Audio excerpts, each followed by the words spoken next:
My Turn Radio with Faith Essence Show. And we are about to start an interview with Mr. Izard. We're waiting for him to call in. So as soon as he's is on, we will begin our interview. I am so happy for this opportunity this morning. And I believe we're going to be blessed. This is a young man who really loves the Lord. And I believe that we all can learn something from him today as we talk about the power of forgiveness.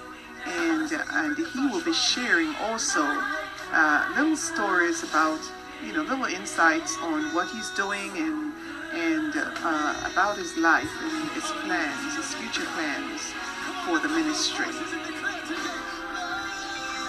Mr. Izard, he's from Acre, North Carolina. He is a senior of Winston-Salem State University, where he is taking up business administration with a concentration in management. Darrell has 2 associate degrees, one in biblical studies and the other in arts. He is the author of the book entitled It Was God's Amazing Grace, where he shares his life story of how God has kept him even when he didn't want to be kept. I love that. Darrell is a minister in training, but he has been preaching all his life. He is known as the singer, the preacher, the encourager by the family and friends. God and music is his, and he loves to help people in any way he can. Darrell plans to pastor his own church one day, as well as own a soul food restaurant in honor of his aunt. At Winston-Salem State, he is involved in, Phi Beta Sigma fraternity. Greek liaison, Do What Inspires You, Inspirational Voices, and a work study student in human resources.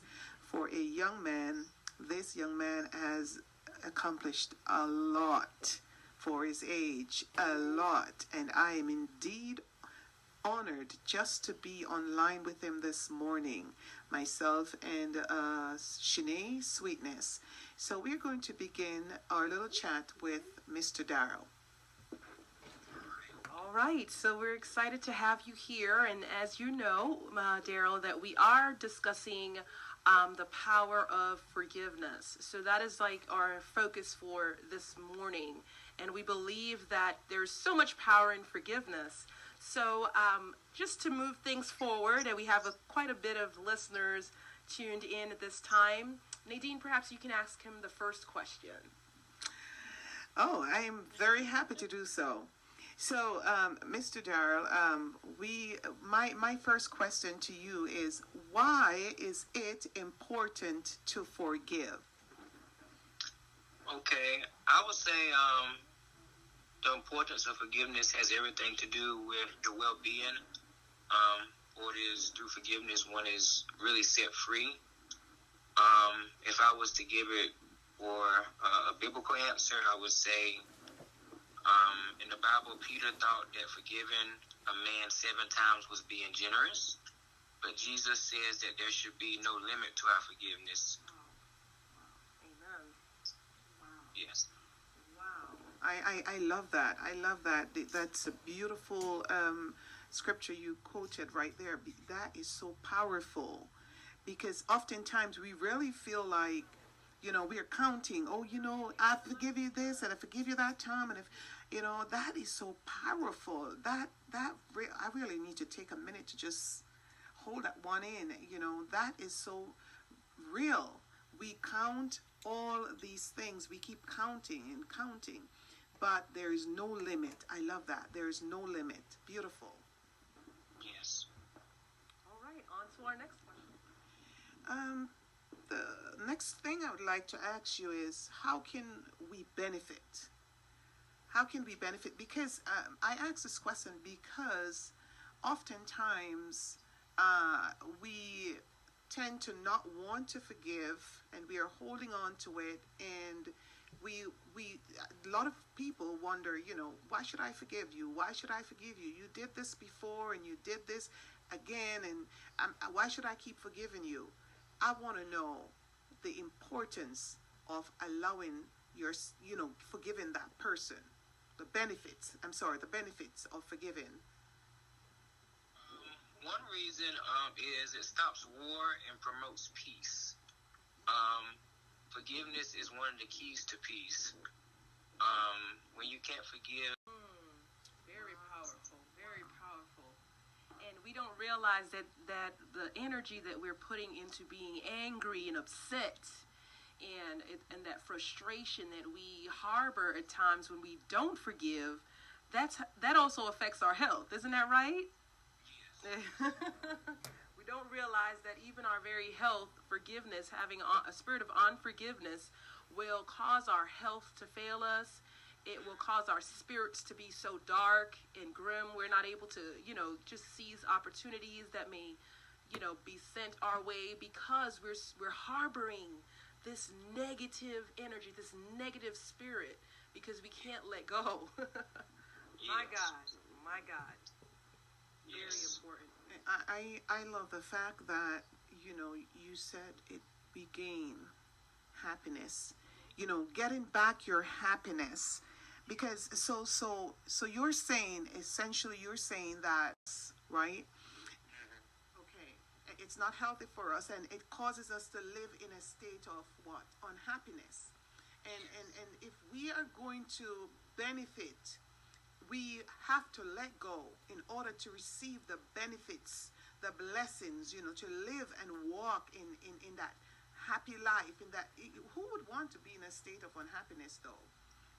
Why would anyone want to do that? It's just not real. It's not reasonable.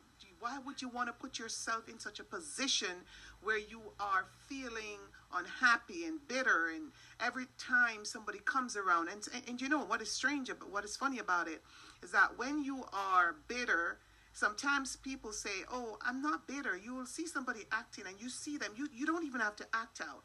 A person who's bitter, you can sense it, the energy. They don't even have to talk, and you can sense in a space of bitterness or unforgiveness. What would you say to them right now in that state in order to encourage them to the path of forgiveness? What would you say to one of our listeners that may be struggling with this?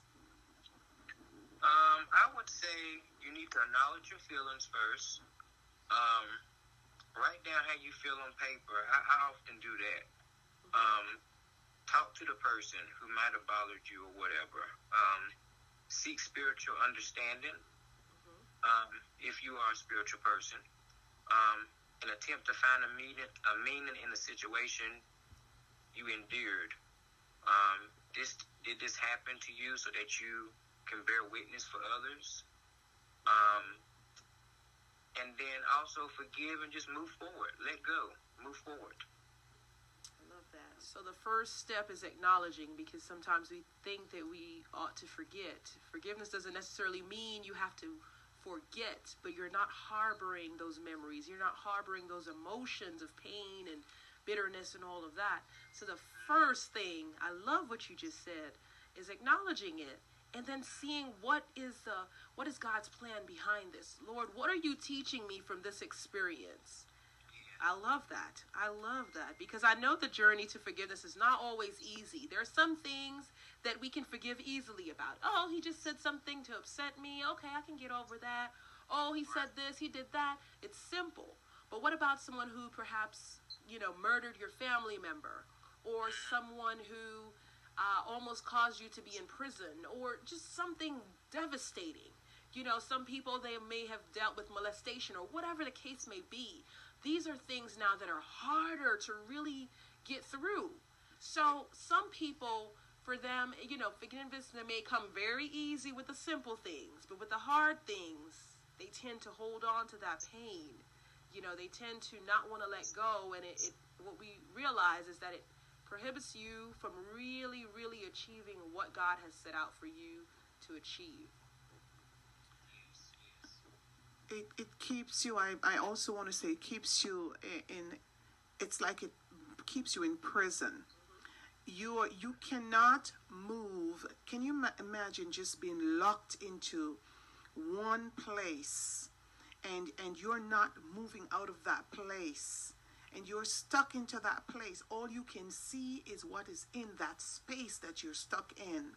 It is hard to see beyond that space, and so it takes something. I believe sometimes the thing that brings you there, it might take something even bigger to draw you out.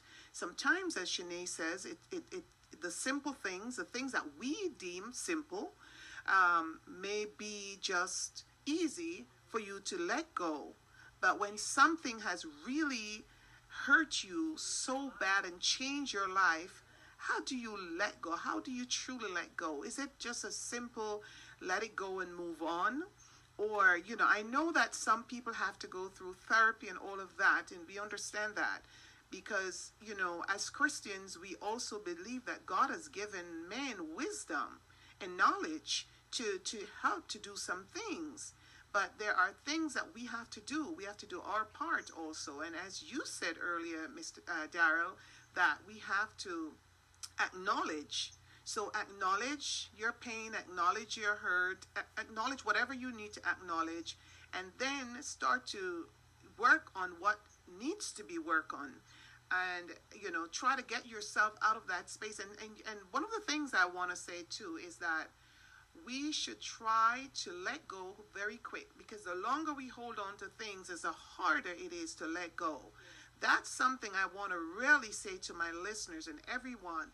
The longer you hold on the harder it is to let go. You sit there and you marinate and you think and you bury yourself and bury yourself. It is better you just deal with that situation immediately if you can and let go, because if you get there, it's going to be too tough. What do you think about that? That's good. Amen. And what we'd love for you to share also, is there a particular time that you recall in your life where you had to really dig deep to forgive, or you struggled perhaps with forgiveness? Because I know we all have perhaps some smaller things, and then we sometimes have those things that it's more difficult for us to work our way through. Is there a particular testimony that you would like to share on how you worked your way through forgiveness? I would say I just released my book last year, the year before, and in my book I talk about a lot of true things. It's a true story, and a lot of people wasn't okay with some of the true things that I talked about. So some of it was family members, some of it was friends, and I would hear some of the stuff that was said. One person in particular made a status on Facebook and said everything that I've put in my book was a lie, and very hypocritical.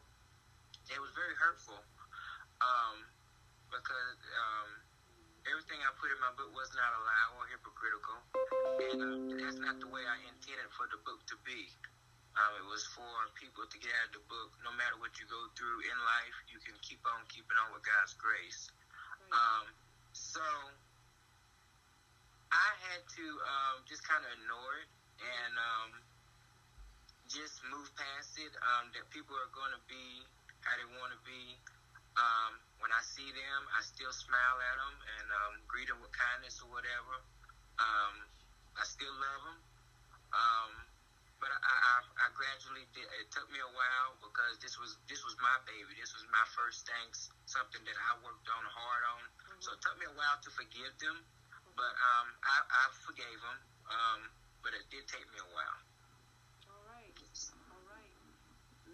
That is definitely what I can recall. For myself personally, I've been through several different series of pain, and for one in particular, I recall having a good friend of mine.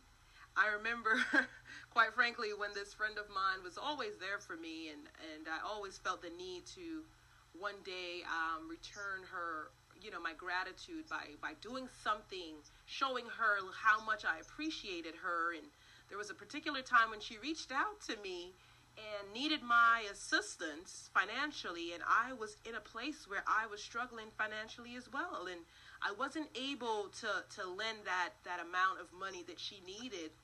And I realized that this friend who I thought was so close to me, who was such a great friend, turned against me because I was unable to provide funds that I really did not have. And she went on to disgrace me and to make me feel so low. And when I say I struggled with that one, it was so painful because this friend of mine, we went to high school together. We knew each other for a very, very long time. And I feel like we've been through so much. And the fact that I was unable to give when she asked, and for her reaction to be so mean, so terrible, I could not believe it. I really struggled with trusting people, trusting friends, and things like that. And I was like, oh my God, I can't believe that of all persons, she would not understand that I really and truly don't have it. Not because I may not look like I don't have it doesn't mean I don't have it. You know what I mean? So it was one of those situations where our friendship was destroyed. We didn't reconcile back to how our friendship was, but I was able to forgive her. We ended up taking a class in college together, and I saw her and I said, my God, this is so sad that we came to this. But I was able to still embrace her and ask her how she was doing and things of that nature. So I know that some people may say, and this saying is always said in so many different places, church especially, that forgiveness doesn't necessarily mean reconciliation, meaning that you don't have to become buddies again with that particular person who may have hurt you. Do you agree that this should be the case, or do you see anything wrong with that? What are your thoughts on that? No, I definitely agree. Sometimes it's better to just move on, let go. Some people are just in your life for a season. So, yeah, we just have to accept that. Sometimes God just wants people in your life for a season. Amen. Amen to that. Amen to that. There's a season and a time and a place for everyone that passes through your life. I believe Lady Chambers has a few more questions for you in regards to your book. Well, actually, I'm very grateful to have you again, Daryl. You have a book that is called It Was God's Amazing Grace. God's Amazing Grace. The title of your book is God's Amazing Grace. I want to know why this title. Why this title for your book? I love it, but how, what drove you to put God's Amazing Grace? What was going on at that time? Well, I chose this title because I'm 23 years old, and people say that young people don't go through things, but that is not true.